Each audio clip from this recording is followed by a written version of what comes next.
Ray optics का पहला formula drive करना है बच्चों, मिरर फॉर्मूला, और इसको हम कर रहे हैं कॉनकेव मिरर के लिए। देखिए ये है कॉनकेव मिरर, ये हो गया बेटा प्रिंसिपल एक्सिस, ए बी हो गया हमारा ऑब्जेक्ट। तो आप लोग इसके रूल्स पहले से ही जानते होंगे रेस के। एक रे हमने parallel to the principal axis, तो ये फोकस से पास कर गई। एक रे हमने ली है पोल से जाती हुई, तो रिफ्लेक्शन में आई और आर इक्वल होंगे, तो इसको हमने सेम एंगल पे रिफ्लेक्ट कर दिया।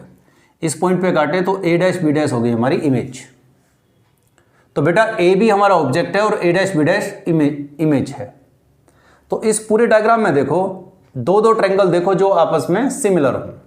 जैसे हमने लिया ए डैश बी डैश एफ, ए डैश बी डैश एफ, ध्यान दो एक तो बेटा ये ट्रायंगल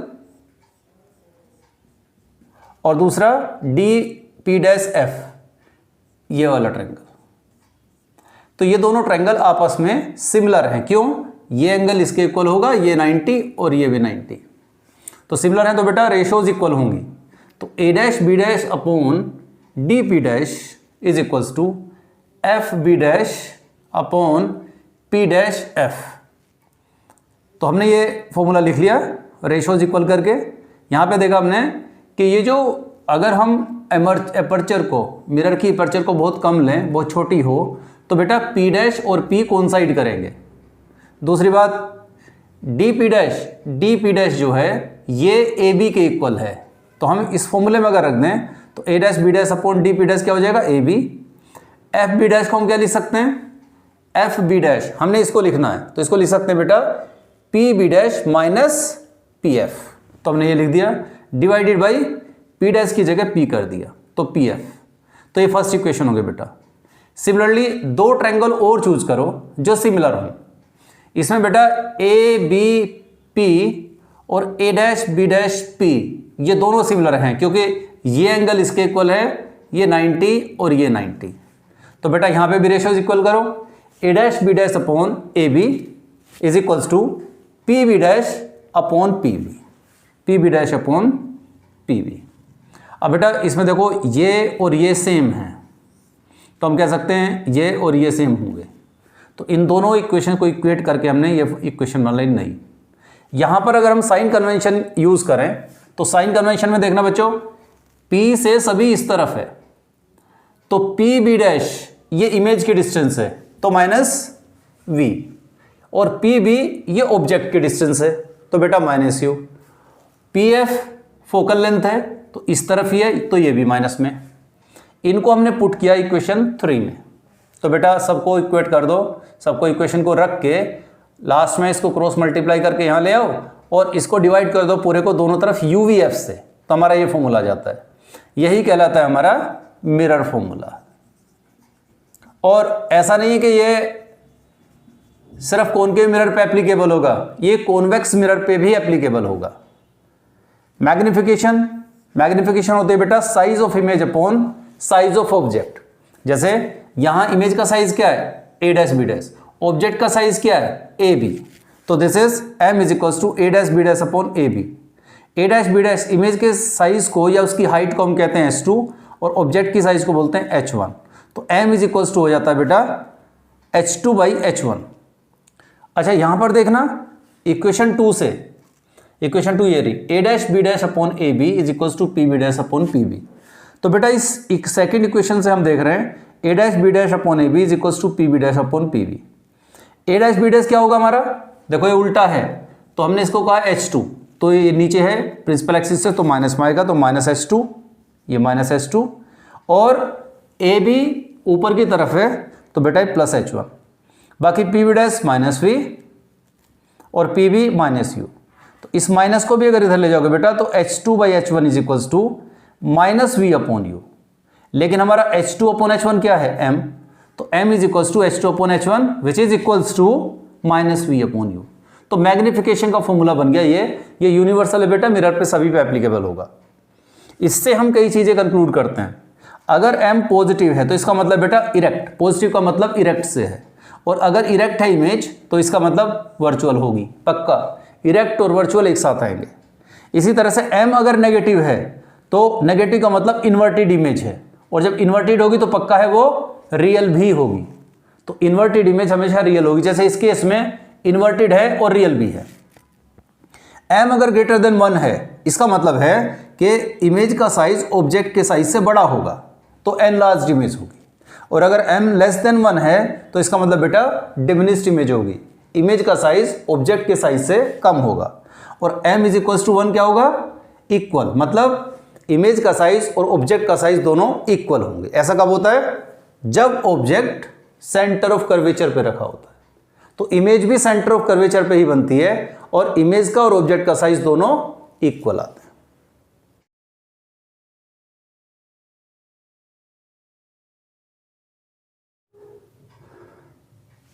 बच्चों अभी हमें ड्राइव करना है thin lens formula for convex lens.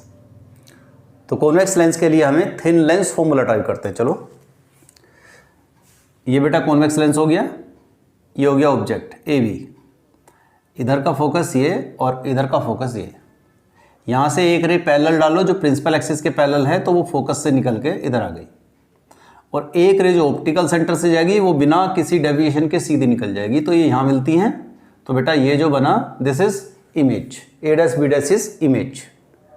तो इस डायग्राम में अब आप देख सकते हैं कोई भी दो ट्रायंगल्स का एक पेयर बनाओ जो सिमिलर हो, जैसे A dash B dash O, this is A dash B dash O, ये ट्रायंगल, और बच्चों ए बी ओ ये ट्रायंगल, दोनों सिमिलर हैं। तो इनमें साइड्स की रेशोज इक्वल हो जाएगी। A dash B dash upon A B is equals to O B dash upon O B, ये आ गया। इसी तरह से दो ट्रायंगल और लो जो सिमिलर हैं, A dash B dash F, मतलब A dash B dash F एक सिर्फ इस ट्रायंगल की बात कर रहे हैं, ये वाला सिर्फ, और एक ट्रायंगल ये वाला, यानी डी ओ एफ, ये दोनों ट्रायंगल्स भी सिमिलर हैं। तो सिमिलर होने की वजह से इनकी भी रेशोज इक्वल आएगी। A dash B dash upon O D is equals to F B dash upon O F. और बेटा जो डी ओ है ये डी ओ ए बी के इक्वल है, तो डी ओ की जगह ए बी कर दिया। एफ बी डैश इसको लिख सकते हैं O B dash minus O F, O B dash minus O F, और नीचे ए बी जो है दिस इज ओ एफ, वो ऐसे रहा। इन दोनों में आप देखेंगे A B dash, A dash B dash upon A B और A dash B dash upon A B दोनों इक्वल हैं, तो इसको इसके इक्वेट कर दो, ये आ गया। यहाँ इनको इक्वेशन से बेटा आप यहाँ पे लगा दो साइन कन्वेंशन। ऑप्टिकल सेंटर के इधर जो भी है वो नेगेटिव है, ऑप्टिकल सेंटर के उस तरफ है वो पॉजिटिव है। तो ये जो ओ बी है दिस इज यू, ऑब्जेक्ट की डिस्टेंस है, तो दिस इज माइनस यू। तो बेटा ओ बी हो गई माइनस यू। इसी तरह से ओ बी डैश हो गया प्लस वी, ओ एफ ये यहाँ से यहाँ तक minus F, sorry plus F. इनको अब पुट कर दिया बेटा इक्वेशन 3 में। हम देखते हैं यहाँ से मैनिपुलेट करके जो भी आता है उसको divided by you V F कर दो दोनों साइड्स में, हमारा फॉर्मूला आ जाएगा 1 upon F is equals to 1 upon V minus 1 upon U. Magnification जो होती है M is equals to size of image upon size of object. Size of image मतलब A dash B dash upon object का size A B, और बेटा इसको बोल देते हैं हम H2 और इसको बोलते हैं H1। तो मैग्निफिकेशन होगी H2 बाई H1। अगर आप फर्स्ट इक्वेशन को देखोगे तो इस इक्वेशन में साइन कन्वेंशन लगाना बेटा, ए डैश बी डैश क्या है एक्चुअली H2, लेकिन उल्टा है, मतलब प्रिंसिपल एक्सिस से नीचे है तो माइनस लेंगे, तो इसको लेंगे minus H2। A B plus में है plus H1, O B dash plus में भी और ओ बी माइनस यू। तो बेटा यहाँ से इस H को इधर ले जाओगे तो H2 upon H1 is equals to, ये ऑलरेडी माइनस में है और एक माइनस यहाँ से आएगा तो V अपॉन यू प्लस में हो गया। लेकिन H2 अपॉन H1 को हम क्या कहते हैं? मैग्निफिकेशन। तो मैग्निफिकेशन का फॉर्मूला हो बेटा V अपॉन यू। अब ये फॉर्मूला चाहे कॉन्वेक्स लेंस हो या कॉनकेव लेंस हो, हर लेंस पे बच्चों एप्लीकेबल है। मान लीजिए m ग्रेटर देन 1 है, तो इसका मतलब क्या बच्चों? इसका मतलब है एनलार्ज्ड इमेज है। अगर m लेस देन 1 है तो डिमिनिश्ड इमेज है बच्चों, और m इक्वल्स टू 1 है तो इक्वल, मतलब इमेज और ऑब्जेक्ट का साइज इक्वल होगा। दूसरा, m अगर नेगेटिव है तो इसका मतलब इन्वर्टेड इमेज है, और जब भी इन्वर्टेड होगी तो बेटा रियल होगी। और अगर m पॉजिटिव है तो इसका मतलब इरेक्ट इमेज है और इरेक्ट हमेशा वर्चुअल होगी।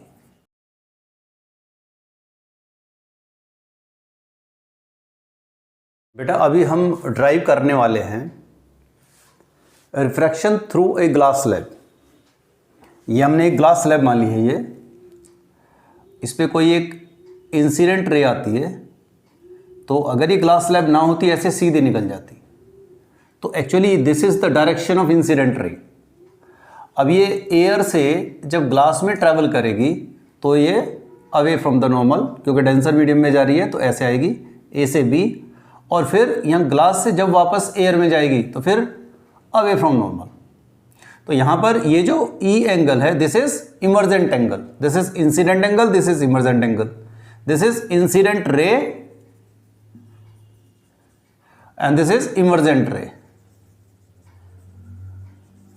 तो आप देखिए अगर ए पॉइंट पे हम स्नेल्स लॉ लगाएं तो स्नेल्स लॉ से बेटा sine I by sine R equals to refractive index of glass with respect to air. याद रखें जिसमें जा रही है उसकी रिफ्रैक्टिव इंडेक्स लेते हैं विद रिस्पेक्ट टू जिसमें से आ रही होती है। तो sine I by sine R equals to A mu G. इसी तरह से बेटा बी पॉइंट पे अगर रिफ्रैक्शन देखेंगे और वहां पे स्नेल्स लॉ अप्लाई करें तो आप देखिए ये अगर आर है तो इस पर नॉर्मल ड्रॉ करोगे तो ये भी आर आएगा और यह है इमर्जेंट एंगल। तो ये इंसिडेंट एंगल है और ये रिफ्रैक्टेड एंगल है। तो इसको क्या बोलेंगे बेटा sine R divided by sine E is equals to, अब देखो एयर में जा रही है ग्लास से तो हम कहेंगे refractive index of air with respect to glass, refractive index of air with respect to glass. लेकिन प्रिंसिपल ऑफ रिवर्सिबिलिटी से इसको क्या लिख सकते हैं 1/a म्यू जी, यानी refractive index of glass with respect to air. इन दोनों इक्वेशंस को मल्टीप्लाई कर दो और आप देखेंगे यहां से incident angle and emergent angle equal आएंगे बच्चों। और अगर ये दोनों इक्वल आते हैं इसका मतलब है कि इमर्जेंट रे और इंसिडेंट रे दोनों कैसी होंगी पैरेलल। तो बेटा इंसिडेंट रे और इमर्जेंट रे दोनों पैरेलल होंगी। इसके बाद आप देखिए अगर ये लाइन और ये लाइन पैरेलल हैं तो इनके बीच की ये जो परपेंडिकुलर डिस्टेंस है बी डी, ये कहलाती है लेटरल डिस्प्लेसमेंट। मतलब इंसिडेंट रे अपने पाथ से कितना डिस्प्लेस हो गई। So this is the perpendicular distance between incident ray and emergent रे। तो हमें बी डी कैलकुलेट करनी है। Let us say this B D is X. तो यहां देखो इस ट्रायंगल में, ट्रायंगल ए बी डी में देखो यहां पे एंगल आई है, ये आर है, तो ये एंगल कितना हुआ आई माइनस आर। यहां पर अगर हम साइन आई माइनस आर ले लें तो साइन मतलब B D upon A B, B D upon A B, तो यहां से बी डी हमने ये निकाल दिया। इसी तरह से इस ट्रायंगल में ले लें, इस ट्रायंगल में कोस आर निकाल लो तो this is equals to cos R is equals to A C upon A B. यहां से ए बी कैलकुलेट करो, A C by cos R, इसको पुट कर दो बेटा इसमें तो बी डी आ जाएगा हमारा ये। ए सी का मतलब है this is the thickness of glass slab, तो ए सी हमारा टी हो गया sine I minus R upon cos R. ये फॉर्मूला है बच्चों हमारा लेटरल डिस्प्लेसमेंट का। तो अगर हमें आई और आर गिवन है, थिकनेस गिवन है, तो हमें लेटरल डिस्प्लेसमेंट पता चल जाएगा।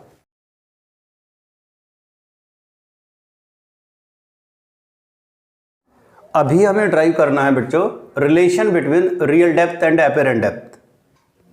तो पहले समझते हैं कि real depth and apparent depth का मतलब क्या है। देखिए ये जैसे पानी भरा हुआ है और पानी में नीचे कोई कुछ पड़ा हुआ हो, जैसे कोई सिक्का डाल दो, तो बेटा ओपन सरफेस से इस सिक्के की जो डेप्थ है वो है रियल डेप्थ।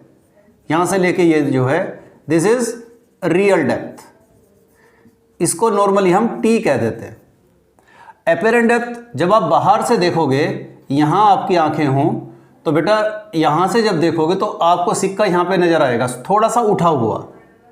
तो ओपन सरफेस से कितनी डेप्थ पे नज़र आ रहा है ये कहलाती है एपेरेंट डेप्थ, ए से लेके आई तक की डेप्थ। तो बेटा हमें इन दोनों के बीच में रिलेशन बताना है।